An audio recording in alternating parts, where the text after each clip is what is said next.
आपके अपने YouTube channel bio special में आप सभी का फिर से स्वागत है। आज हम अनुवांशिकी के एक और बेहतरीन टॉपिक हीमोफीलिया के बारे में अध्ययन करते हैं। हीमोफीलिया के बारे में जानकारी सभी को होना चाहिए, क्योंकि यह एक ऐसी बीमारी है जिनके बारे में जानना सभी जो इंसान हैं उनको बहुत जरूरी है। तो चलिए आगे बढ़ते हैं। हीमोफीलिया एक अनुवांशिक बीमारी है। इस बीमारी की खोज जॉन कॉनराड ओटो ने 1803 में किया था। यह एक अमेरिकी वैज्ञानिक है। इस बीमारी का विस्तृत वर्णन इन्होंने 1828 में किया था। यह सेक्स लिंक्ड बीमारी है और सेक्स लिंक्ड में भी एक्स लिंक्ड रिसेसिव एलील के कारण होने वाली बीमारी है। जब एलील काम नहीं करते तब यह बीमारी पाई जाती है।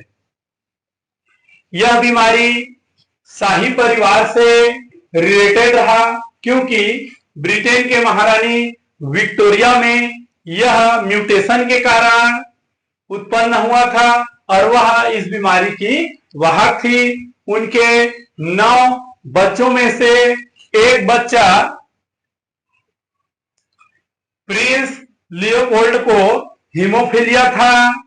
वह इस रोग से ग्रसित था।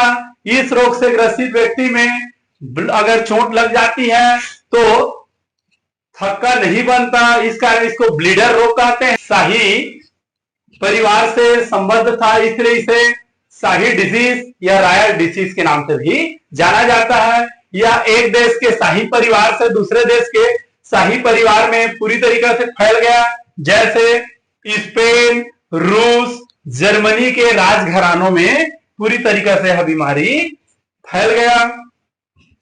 कलर ब्लाइंडनेस के तरह ही यह मेल वर्ग को अधिक होता है, पुरुष वर्ग को अधिक होता है, और जो स्त्री वर्ग होते हैं उनको यह बीमारी कम होती है। पुरुष वर्ग 2 रूपों में पाया जाता है, या तो वो सामान्य बनेगा, या तो रोगी बनेगा, या फिर ग्रसित बनेगा, या हीमोफिलिक बनेगा।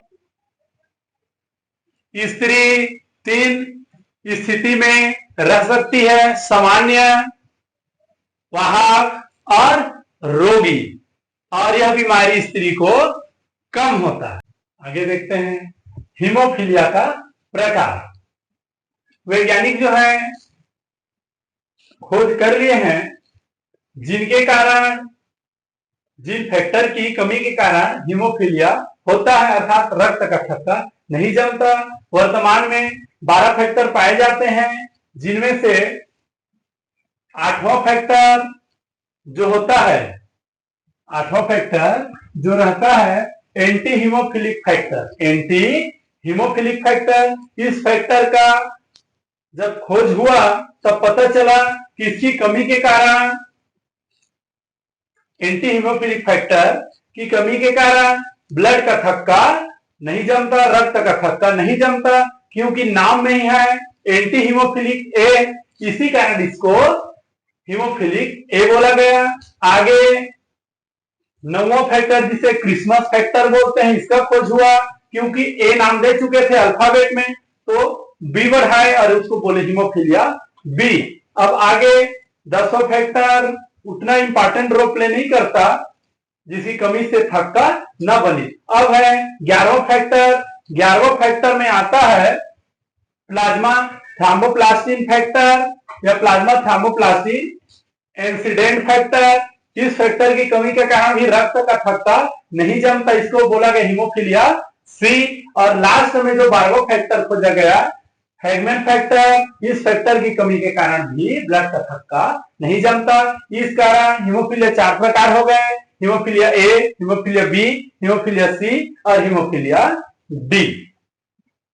देख सकते हैं ये 12 फैक्टर हैं। अब देखते हैं लक्षण कि अगर किसी को हीमोफीलिया है तो क्या लक्षण दिखाई देते हैं। उनके शरीर में देख सकते हैं आप, उनका शरीर नीला पड़ जाता है। साथ ही साथ जब चोट लग रहा है तो रक्त का थक्का जो रक्त का थक्का बनना चाहिए वैसा रक्त का थक्का नहीं बनते रहता, वो लगातार बहते रहता है। अगर कोई सर्जरी कराया है तो उनके सर्जरी से, क्योंकि शरीर से काट छांट किए रहते हैं, इस कारण उनके शरीर पर ब्लड लगातार बहते रहते हैं। साथ ही साथ पेशाब है उनके साथ ब्लड जा सकता है, मल है उनके साथ ब्लड जा सकते हैं। साथ ही साथ नाक से बार बार ब्लड निकलना भी हीमोफीलिया का ही लक्षण हो सकता है। चलिए अब टेस्ट देखते हैं। हीमोफीलिया का टेस्ट दो होता है। पहला फैक्टर एसे। फैक्टर एसे में ये टेस्ट किया जाता है कि कौन से फैक्टर की कमी है। 12 फैक्टर में से कौन से फैक्टर की कमी है, इसकी जांच की जाती है। Genetic test. जेनेटिक टेस्ट में यह देखा जाता है कि जीन जो है किस स्थिति में है, इसकी जांच की जाती है। उनकी मात्रा कितनी है, ये सारी बातों को यहां पर टेस्ट किया जाता है। चलिए अब आगे देखते हैं। उपचार। उपचार के लिए पहला है रिप्लेसमेंट थेरेपी।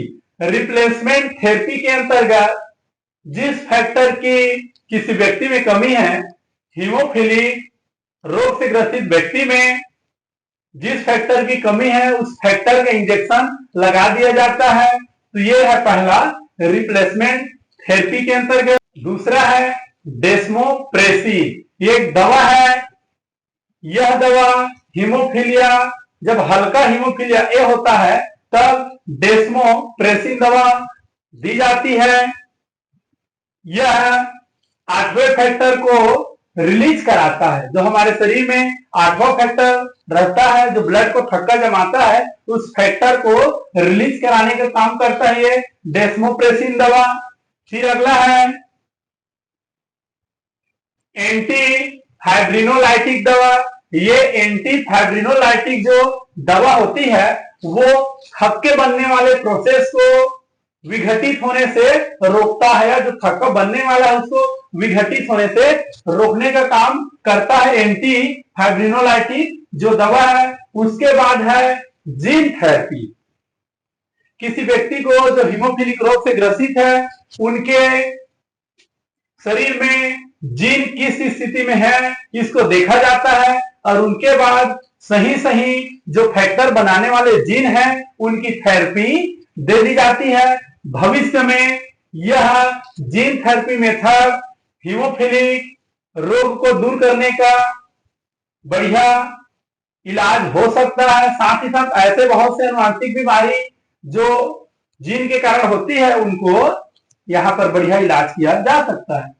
सावधानियां हैं, चोट लगने से बचना चाहिए। ऐसे काम ना करें, ऐसे रिस्की काम ना करें जिससे शरीर को चोट लग जाए। साथ ही साथ सर्जरी कुछ कराने हैं, कुछ ऑपरेशन कराने हैं, उससे पहले डॉक्टर को जरूर बताएं कि आप हीमोफिलिक रोगी हैं तो रोगी हो करके। ठीक है।